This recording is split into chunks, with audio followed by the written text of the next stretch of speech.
Hey everyone, Ben here. Charlie Munger is one of the greatest investors of all time. He's most famous for being Warren Buffett's business partner at Berkshire Hathaway, the world's largest investing conglomerate. And Warren Buffett even seeks Charlie Munger's advice regularly before making important investing decisions. So I'm sure there's a lot we can learn from the great Charlie Munger, because he's not just a great investor, he's also one of the wisest people who've ever lived. Now, I recently read a couple of books about Charlie Munger, such as The Complete Investor and his Almanac. So in this video, I'm going to do a bit of a summary on The Complete Investor, basically outlining my top 10 psychological biases we need to be aware of when investing. These were outlined in Charlie Munger's famous speech, The Psychology of Human Misjudgment. Now, there are around 24 of these different traits, but I've broke it down into my top 10. Now, if you guys actually want to read these great books about Charlie Munger, which I highly do recommend, then feel free to check out that link in the description below for the Amazon store for motivation to invest. There you can find all my favorite investing books. I've personally read over 350 different investing books and books on business success. Now, I create that store after many requests from you guys. I don't actually care too much about the affiliate revenue from Amazon. It's very, very minimum, especially on things like books. But I create the store because many of you guys have requested which are my favorite books on investing. So there you can find them all in that store. But before we dive right in, if you're new around here, why not consider joining the investing family by hitting that subscribe button and turning that notification bell on. If you do find any value at all in this video, feel free to give it a big thumbs up. That helps out tremendously with the YouTube AI. If you do want to know exactly which stocks I'm buying, which stocks I'm selling, and access my entire investment portfolio, then check out that first link in the description below for the VIP membership group. And with that being said, let's dive in. So this is a really important video, guys. I highly recommend you watch till the end, take notes, and I think you'll like what I've got for you. First is the liking and loving tendency. Now, this might sound like a really nice one. Oh, liking and loving. Munger believes that people tend to ignore or deny the faults of people they love and also tend to distort facts to facilitate that love.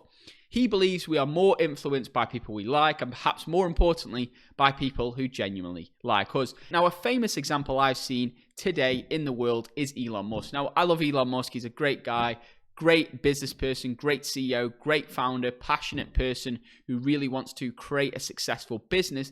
But the like of Elon Musk can actually cloud our judgment as an investor. So that's just something we need to be aware of. Whatever Elon Musk does, it literally just turns into gold or seemingly gold. For example, Tesla buys Bitcoin and then suddenly Bitcoin skyrockets. These things are actually influencing crowds and crowds of people. So we need to be aware of this Elon Musk effect, as I personally call it. The real danger is, imagine Elon Musk creates a really bad business, let's say a really poor business, let's say one collecting trash, which doesn't really provide any sort of value for anybody. And everybody will think it's great just because Elon Musk has created it. So that's just something we need to be aware of. I'm playing devil's advocate here. I do think Elon Musk is a great CEO, but these are psychological traits we need to be aware of in order to make better investing decisions. So on to number 2, the inconsistency and avoidance tendency. So the brain of a man conserves programming spaces by being reluctant to change. So this was from Charlie Munger's famous speech at Harvard University. So people are reluctant to change even when they have been given new information that conflicts with what they already believe. Charlie Munger also says is the more you shout it out, the more you pound it in. Now, this is why I personally don't like the labels bears, bulls, value investor, growth investor, momentum investor, whatever else it may be, because this is basically putting you in a box. If you say I'm a Tesla bull or I'm a Tesla bear or wherever else it may be, then when new information presents itself, you're basically stuck because you might have publicly said this, you might have said it to friends, you might have bragged about a certain situation, and then you're really going to be stuck psychologically to change your mind when new information becomes available. So number 3 is envy and jealousy tendency. Now, I think this is a real major one these days. So member of species designed through evolutionary process to want often scarce food is going to be driven strongly towards getting food when it first sees food. And this is going to occur often and tend to create some conflict when the food is seen in the possession of another member of the same species. This is probably the evolutionary origin of the envy and jealousy tendency that lies so deep in human nature. To say, instead of motivating people for emotional fitness, which is what envy and jealousy seems to have been originally designed for, envy just makes people unhappy. Munger's point on envy: nothing good comes from envy. He believes that envy is a completely wasted emotion and that a person should work hard to avoid it. So if you see someone making a lot more money than you, being a lot more successful, a better looking girlfriend, a better looking partner, wherever else it may be, don't be jealous, don't be envious. If anything, wish them well, wish them the best in their life. And honestly, you'll feel better yourself and you'll make more clear and logical decisions. Warren Buffett says the world is run by envy. And I do see that a lot these days, especially if you heard keeping up with the neighbors. For example, if the neighbor gets a new car, you have to get a new car and vice versa. It goes on and on and on and on and on. Just stay in your lane, have your own goals that you want to achieve and don't compare and contrast too much with what everybody else is doing. FOMO is another example of this. So the idea of caring that someone is making money faster than you is one of the deadly sins. This is according to Munger. So envy is a really stupid sin because it's the only one you could never possibly have any fun at. There's a lot of pain and no fun. Why would you want to get on that trolley? This is according to Munger. Missing out on some opportunity never bothers us. What's wrong with someone getting a little richer than you? It's crazy to worry about this. So Buffett and Munger have actually missed out on a lot of opportunities. They missed out on Amazon. They missed out on Google. They missed out on many major investing opportunities, which were right in front of them. So it does seem pretty crazy and quite ironic, really. And Warren Buffett was asked, do you kick yourself when you see that Amazon has become so successful and you didn't invest into Amazon? He said if he kicked himself every time he made a wrong decision, his leg would be sore. So basically, he doesn't bother doing that. We all make mistakes, and that's what can happen in life. We can't get every opportunity. Number 4 is the over-optimism tendency.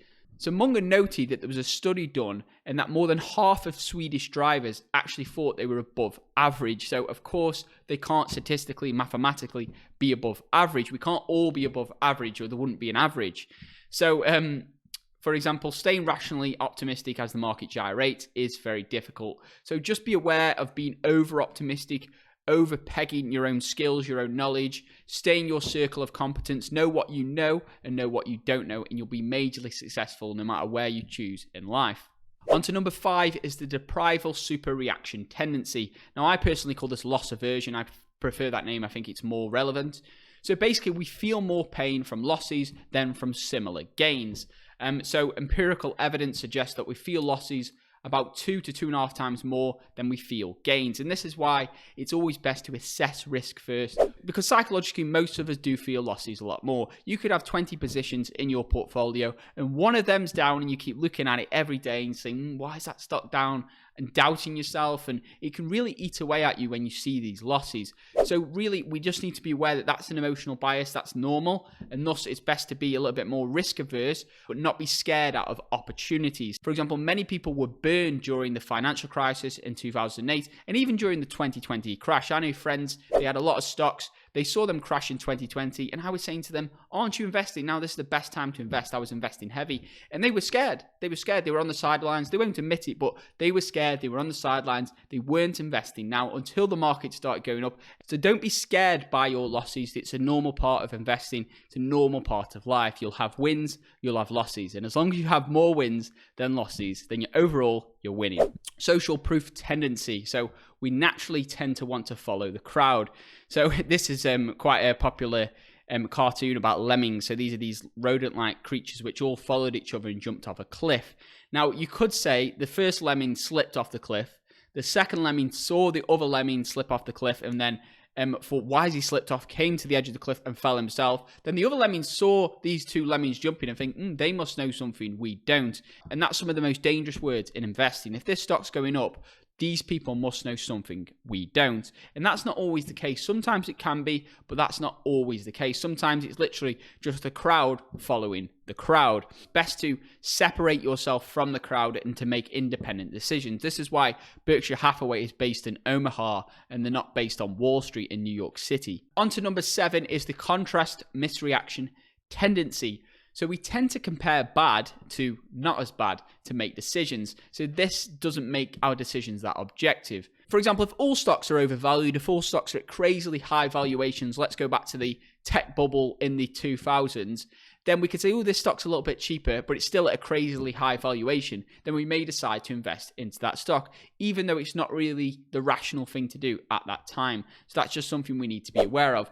Here's a quote by Munger. He basically said, "A wonderful woman having terrible parents marries a man who will be judged satisfactory only in comparison compared to her parents. Or we could say a man takes wife number 2, who will be appraised as all right only in comparison to wife number 1. Let's say his original wife was a psycho. So be aware of this and if your decisions are objective. So I'm learning here, you're learning here, guys. It's all very important stuff. If you do appreciate it so far, feel free to give the video a big thumbs up. It helps out tremendously. So number 8 is the stress influence tendency. So some level of stress can actually increase a person's performance. This is according to Munger. However, people under too much stress tend to make really lousy decisions. So do not make decisions well under stress. It's just that simple. This is according to Munger. I personally suggest if you're going to make an important decision, write it all down on 2 sides of paper.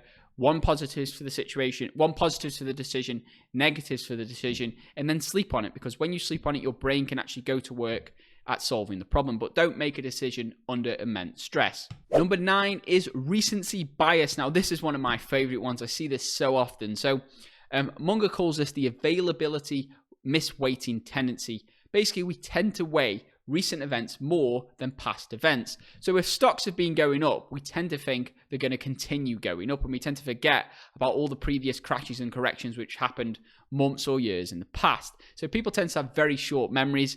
Also, here's a major example. Just after 9/11, a lot of people were afraid to fly, when statistically that was actually one of the safest times to fly. Security was at an all-time high. People were very alert. Pilots were very alert. Everybody was alert during that time. The most dangerous time to fly was probably just before 9/11 because everyone was relaxed. There'd been no major incident before, so everyone was chilled, and that was actually one of the most dangerous times to fly. So recency bias is extremely powerful. If you see something on the news about, let's say, Tesla, you may go and invest into Tesla just because you've just seen it on the news now, not whether you've seen it a year ago, 2 years ago, 3 years ago. So that's just something to be aware of. And last one, number 10, is the Lollapalooza tendency. So this is quite a complicated one. You could call this the sort of chaos theory. Basically, an investment decision in the stock of a company frequently involves a whole lot of factors interacting.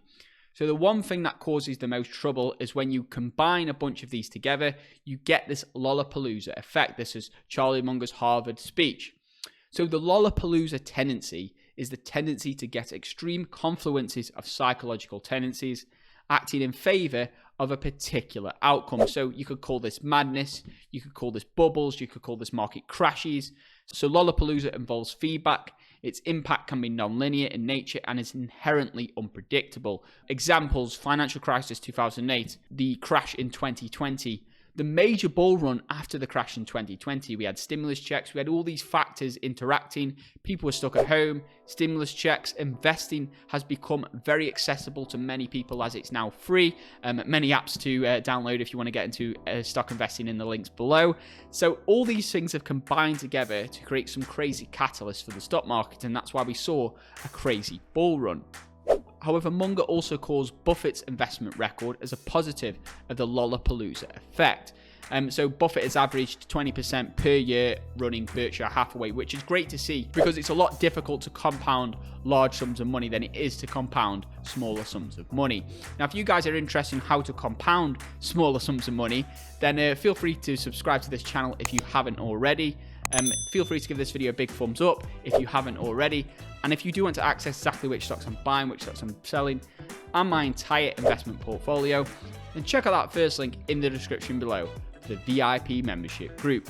With that being said, I hope you guys have a tremendous day, and I'll see you all in my next video. Invest safe.